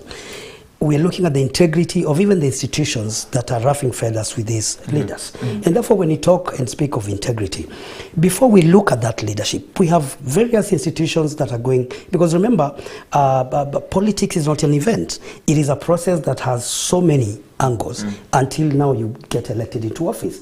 We have the office, the Directorate of Criminal Investigation. As an institution, what are they doing their work? You know, are they doing what they need to be doing? Are they bringing in the chapter on integrity, you know, in terms of clearing these candidates? We have IEBC, we have the EACC Commission, we have the judiciary. What are these institutions doing in matters trying to solve the problem? And I think if we look at that approach in that way, we will apparently be able not to look at the leaders themselves, but again have a process that is verifiable, that would say, look, this is an institution that is, you know, given its mandate in law, and it is saying no. So we look at the process as a whole, not just that individual. Very true. We want to call this a day because I know we might not be able to have enough time to talk about all the issues that we can bring on board. But be sure to come again. You're always welcome. Biko, you're always welcome. The only lady in the house, Juliana Kamenju. Julia, is it Julia? Yeah, Julia Kamenju, always welcome. And of course, Bwana Simon, always welcome. And Samson, I don't know, I'm using a lot of Simon here. Samson, I want to look at a few of your feedback and then we bring you up with the health segment. Leah Ngeshu, Sam Kamau, go, you are a great leader. Incoming MCM Kuroina West, Julia Kamenju, and he puts that, you know, I don't know what this means, thumbs up. CJ Mwangi, that is, say hi to Honorable Sam Kimunge, Kitengela incoming MCA, Wakili Gitao Simon. Are you Wakili too? Or is this guy? That is Simon. You're really confusing me with Simon. I don't know what I'm using that. MCM Kuroina West Julia Kamenju has an outstanding track record with matters concerning education. This is Ronick Sand from Gakindo. Freeman Queenman, say hi to Julia Kamenju. Tell her that we people of Mokoreno West will vote her in very early in the morning. Julia Kamenju is our next MCA. People are talking about Julia. Look again, Peter G. Kinoti, we are proud of you, Honorable Sam Kamau. You are a bright and wise leader. Wow. With you in leadership, Kitengela development is guaranteed. Josephat Maura, say hi to MCA incoming, Julia Kamenju. Josephat Maura, Julia Kamenju, our MCA. Patrick Washera, Julia Kamenju. Ngunya, Josephat Maura, Mama na kazi. And of course, there is this saying that the appointment or the nomination of Mother Karua has just changed the narrative in Central, called just the name has gone. Then we have Jimmy Waupishi Kibra, the chef in the house. MCA Kitengela wa 2022, Sam Kamau, Charles Alexidia. There are so many of your feedback that we might not have enough time to look at, but continue the conversation on Twitter, KarkTV_KE, and of course on our Facebook page, Kirk TV Kenya. Biko, we will stand with you as much as people are not, you didn't mobilize enough. I surely will. That is it. Thank you for being with us in Kirk in the Morning, especially this segment of newspaper review and a talk on politics. My name is Vincent Kirosi. I want to bring you up with the health segment, even as we vacate the room to allow my colleague Faith Kaulu to come in with the entertainment segment. The health segment today is all matters about monkeypox. My colleague Ida says that, is a disease that has been on headlines after the spread to other countries from the origin West and Central Africa. So what is this disease? What are the signs and symptoms? How is it transmitted, and is there treatment? Here is, of course, our health journalist Aida Mzatsi. With that, I'll see you again next Friday. Enjoy your time. Kwaheri, asante sana. Hi. So you've probably heard of the monkeypox disease or not, but stories about the monkeypox disease have truly dominated the media in recent days, especially the international media. However, monkeypox is not a totally new disease. So why now? So conversations about the monkeypox disease have increased because there has been reports of infections outside Central and West Africa, which originally reported cases of monkeypox in the 1970s. Now, the disease has spread in the UK, Spain, Britain, America, Canada, Australia, and even Israel. I mean, we all understand how COVID-19 came to be a pandemic. So could this be the situation for monkeypox disease? And what exactly is this rare disease? What are experts saying about this disease, and what are the facts? Monkeypox is a rare disease that is caused by infection with monkeypox virus.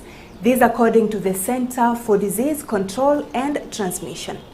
Now, monkeypox is in the same family as the smallpox virus, but less severe.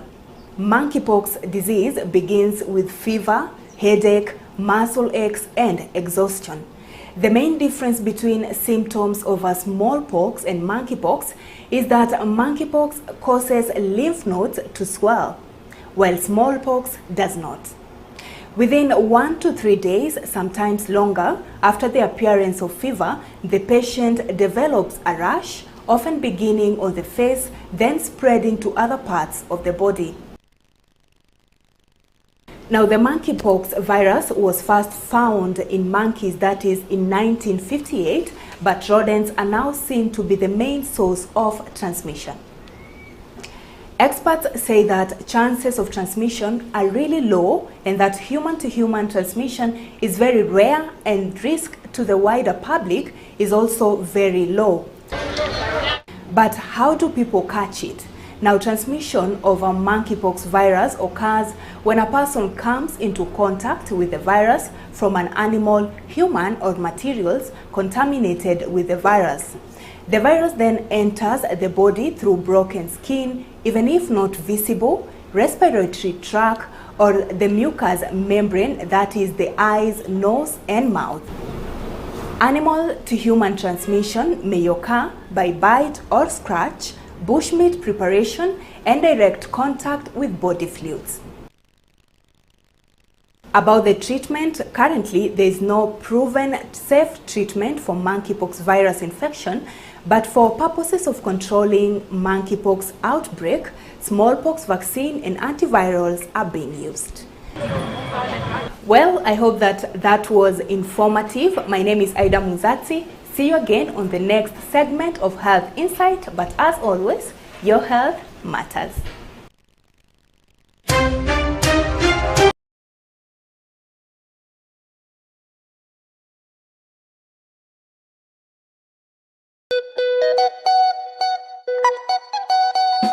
100 years of bringing together women and girls to effectively transform the society since its inception in 1922. This Sunday, 29th of May, Women's Guild Fraternity will be celebrating 100 years, guided by the theme 1 Samuel chapter 7, verse 12. Thus far the Lord has helped us. The Women's Guild is marking 100 years. It's a milestone. Indeed, we can count God's blessings, and like Samuel, we are saying, this far the Lord has helped us. The centennial celebration will be held at PCEA, the Goto Church, from 9 a.m. and will be presided over by the moderator of the 23rd General Assembly, Right Reverend Thegu Mutahi, and the chief guest will be the Principal Secretary, State Department for Shipping and Maritime, Mrs. Nancy Karigidu. Join us as we celebrate the faithfulness of God. Tune in to Kirk TV on Signet, Kirk TV Kenya on Facebook and YouTube to fellowship with us. The long-awaited antidote for ethical principles in life situations is finally here. Triangle Applied Ethics by Reverend Dr. Plawson Kuria. It is a philosophical book that aims to put ethics in a different way from what was previously known. This book targets everybody because it is a book for ethics, but in particular because it is not a novel, nor it is a biography, but it's a scholarly book. It will be suitable for use in institutions of the higher learning, colleges and universities. You can get your copy by ordering online at www.lomabooks.com or call 0780-796-448 or at PCEA Thindigwa and PCEA Kiambu Town offices or at Jitegemea Bookshop at PCEA Head Office. Triangle Applied Ethics for God, Self, Neighbor.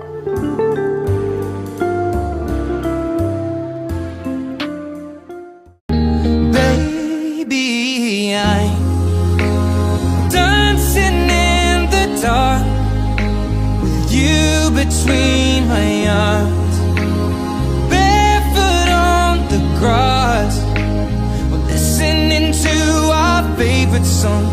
When you said you looked a mess, I whispered underneath my breath, but you heard it, darling. You look perfect tonight.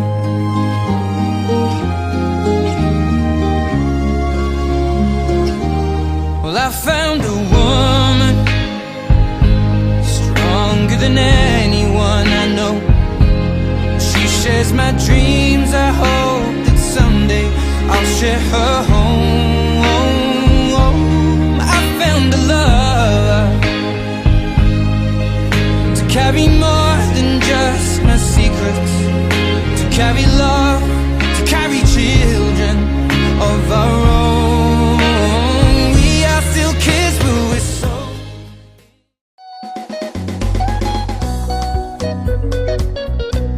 Founded in 1922 by missionaries from Scotland, it is a women's group in the Presbyterian Church of East Africa.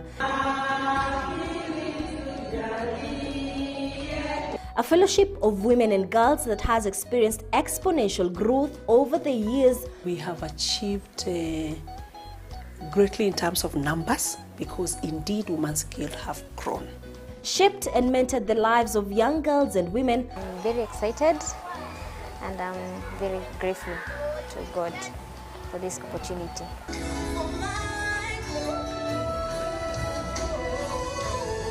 Transformed families. We advocate that we need to bring up our families well. The women ministry has helped to raise the family and impacted the society in a big way. The Women's Guild, the PCA St. Andrews Women's Guild, started this home just to extend compassion.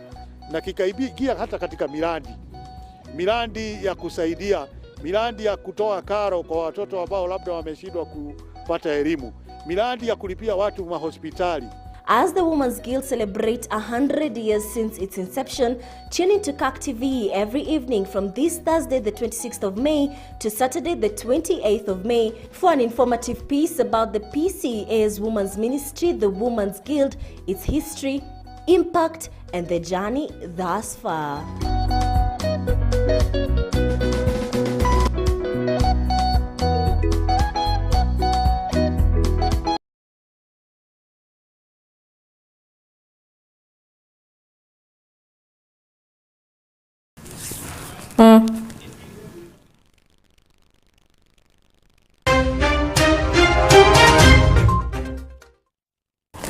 All right, a very good morning to you, and thank you so much for staying with us right here on Kirk in the Morning till this far. My name is Faith Kaulu, and when you see me, you know that this is a Trending on the Web segment where we get to have a look at a few stories that have been trending in the country as well as out of the country. And you know what? If you do not know, you are tuned into the right station, because right about now you are about to find out some of the few things that have been trending. Without further ado, guys, let's dive right into it. We start with hashtag FIFA World Cup trophy in Kenya. Yes, so the World Cup trophy is in Kenya. It arrived yesterday at JKIA, that is the Jomo Kenyatta International Airport, accompanied by former Brazil defender Juliano Belletti. This is the man who scored Barcelona's winning goal in 2006 Champions League final against Arsenal. Anyway, the cup was received by President Uhuru Kenyatta in State House, and let's get to listen in to what he had to say about the World Cup being in Kenya for a 2-day tour. This is yesterday and today.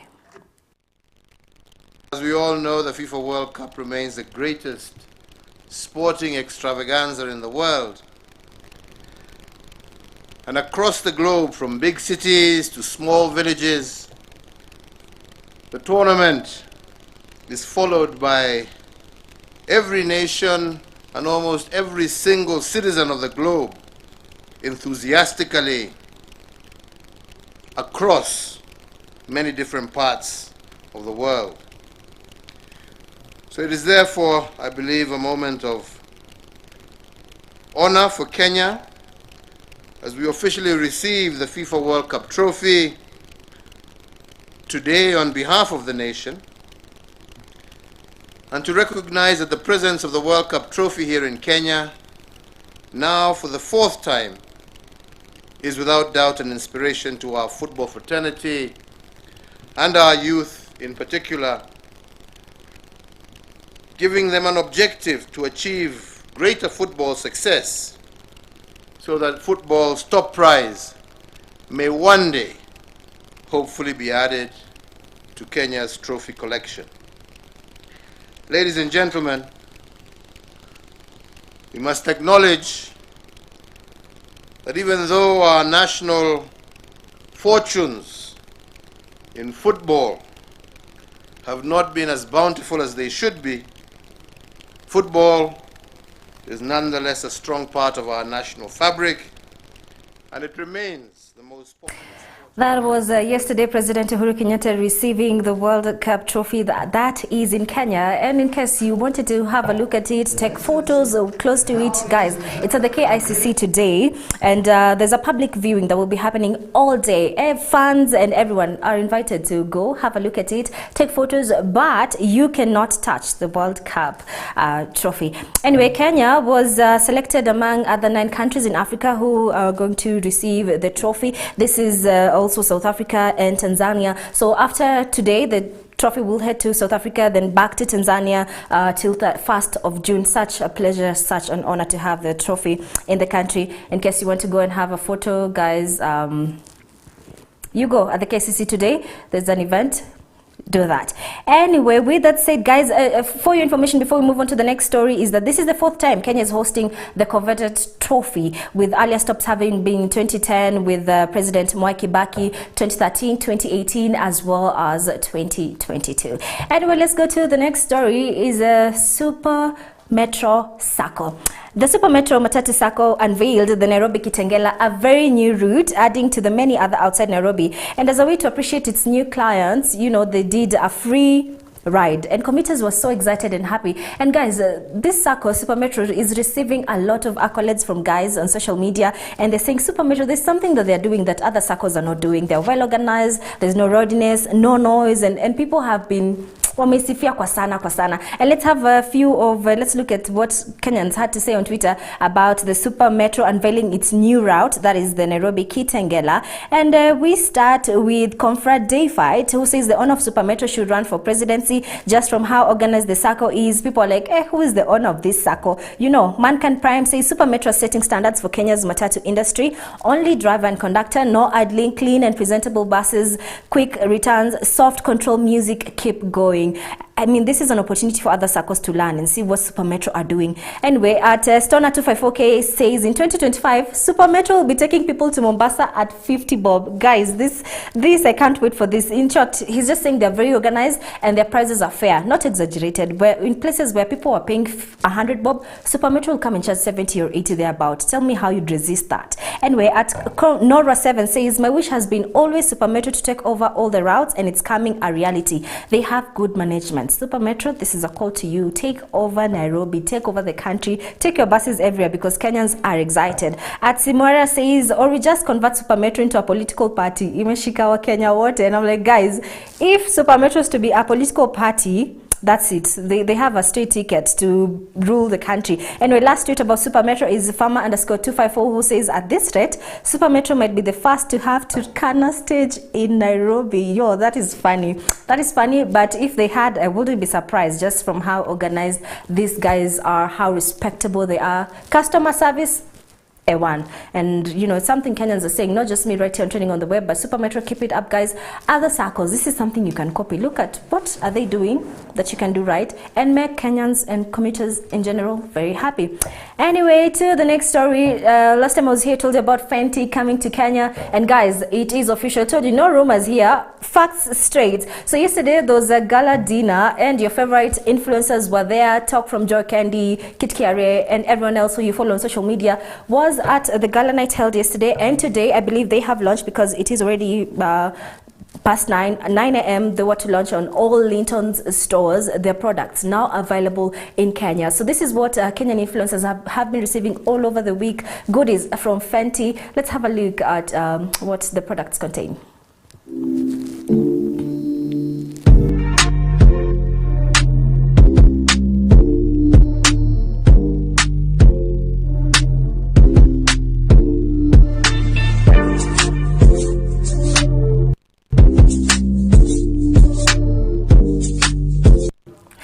All right, as I say, today the products have been launched in several Linton's outlets, and good news is that, guys, Nikita Kering, who is an award-winning musician artist who is Kenyan, is the face of Fenty beauty products in Kenya. This is such a good news, you know, because people expected the who's and who's will be selected. Look at God, and people on Twitter like, the God of Nikita, remember me, am I not thy daughter? Anyway, let's have a look at only a few tweets, a look at two tweets of what guys had to say about Linton's being the major store selling Fenty products, and Fenty being officially launched in Kenya and other African countries as well. At Adan_Abdi says, so Fenty products are launching in Kenya kesho, na manzi yangu amekuwa kiniomba pesa za Fenty, ati anaenda hapa Muindi Mbingu. Ogopa madem, you guys, ogopa madem. Anyway, let's have a look at who's this. At Melanie Oire01, who says, I can't wait to try Fenty products. Rihanna really came through for black women. I'm glad Kenya was among the list. This is why there's hype about this product. In case you didn't know, they have a very wide range of skincare products, where whether you are very light, very dark, in between, there is a product for you, and that's really good news, because this is not only product for your color or shade, but it's good quality product. With that said, the excitement, I'll be like, what is the price though? So since they've launched today at 9 a.m., let's check out how much they're retailing for. And here is the information to you, Bocha. Lusiseme siku kwambia, pressure will be applied, because your partner is about to tell you, I want that Fenty product. So if you've not been saving, save up. Or if you want to win her out, get her Fenty beauty product free tip from me right here. Anyway, let's have a look at our last story today, and it is the political season, and as we know, politicians are doing the most, you guys, from giving out lesos, caps, vitenges, but there's one politician who's been standing out, one, and by that I know who you have in mind. Yep, that's the one. But before I tell you who it is, in case you're wondering and you've not been seeing this on social media, let's have a look at one video that was done by a comedian, Mamito, very funny, of what politicians are doing, straight up facts. Let's have a look at that video. Halo. Halo. Kura ni kwa nani? Kafosho. Kura ni kwa kafosho. Chukua picha.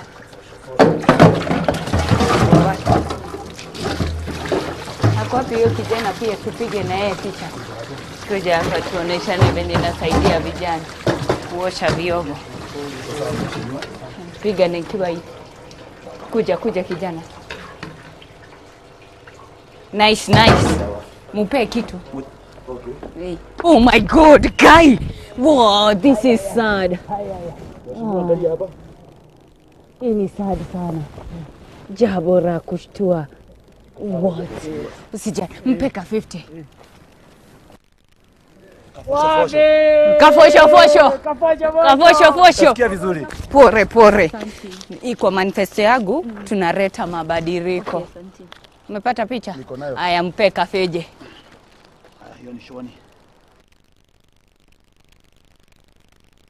Fosho, it's the Mupevka 50 for me. You guys, I am talking about former Nairobi Deputy Governor Polycarp Igathe, who's been tickling Kenyans on social media. He's doing the most. He is doing the most. And you know, from selling boiled eggs, from being a conductor, kushona hadi manguo, you guys, kidogo akuja kutosha hapa vyombo za habari. Anyway, what he's doing, I don't know whether it's right or wrong, but Kenyans on media are going crazy about it. It's like Polycarp Igathe leo ameshanipikia sapa, and I just want us to have a few a look at few of the tweets. People have been talking about him, his political strategy. He's definitely doing the most, wooing voters to his side.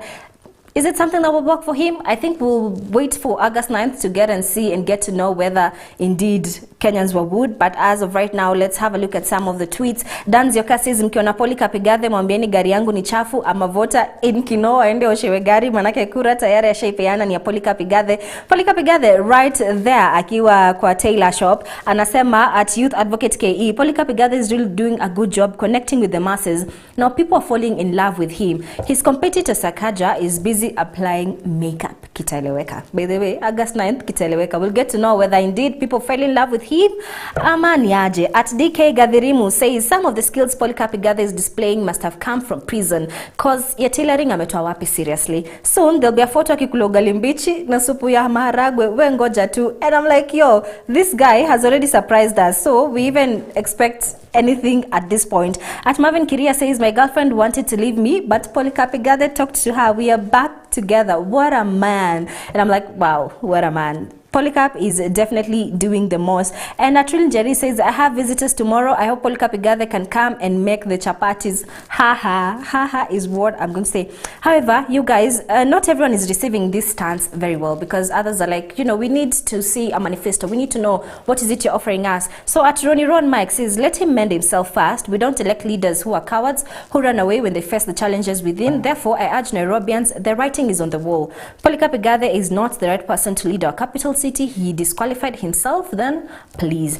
So all I'm saying is that as much as, you know, we're seeing this stance, as much as people falling in love with him on social media, as much as people making fun of this situation, there are those who are like, no, it's not helping us, you know, and there are those who think that Kenyans are really indeed falling in love with him. However, as I said, we shall know blue on August 9th after we see whether indeed he did woo Kenyans or not. With that said, guys, I wrap up the Tuning on the Web segment. However, keep it right here, because I'm coming up next with the guest artist segment. This is a musician you do not want to miss out on the interview I'm going to have. So keep it right here, and to leave you guessing, here is one of her recent songs. Holy Spirit, I love you. Thank you for your presence. Thank you for your move. You are my strength, my counselor. I adore you.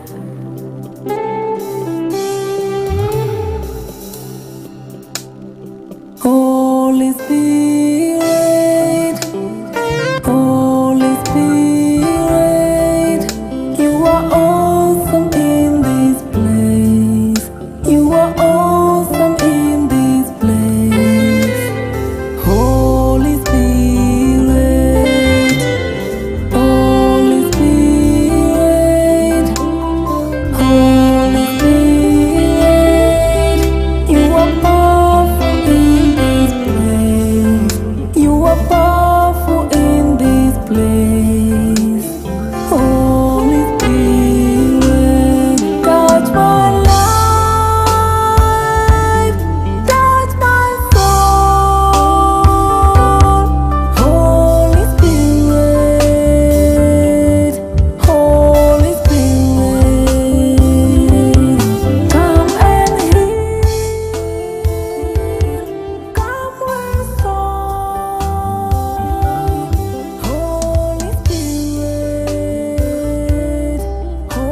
Holy Spirit right there by Kezia Modhoni. Thank you so much for joining us today on Kirk TV.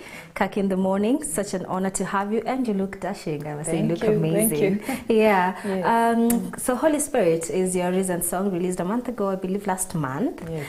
Tell us about it. I said the setting is different from what we used to ngoma za kawaida, you know, kwa field or where. Here you are, it's like a church setup. It's like you're worshipping. Tell us about, was it deliberate? Yeah, it was deliberate because my music or my intention in worshiping, I don't want it to look like mostly the way we are used to, like just release a song. I wanted it to be a true worship. Okay. And that's why you see the setup is it's like a ministration. If you listen to the song, it is more of a ministration. It's like you are directing Holy Spirit what you want him to do to the congregation or whoever listens to the song. Yeah, that's why it looks different even from other songs, my songs. Yeah. All right, I like that. So it's more of like, you know, not entertainment per se. You're welcoming the Holy Spirit. For me, when I watch the song, I feel like I'm in church, actually. I am worshiping God. I think that's very beautiful. Tell us about what inspired you to write this song.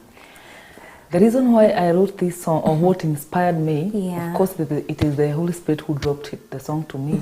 But I love Holy Spirit so much because he is my director. He directs my footsteps. And I have walked with him because he is a person, and he has not disappointed me.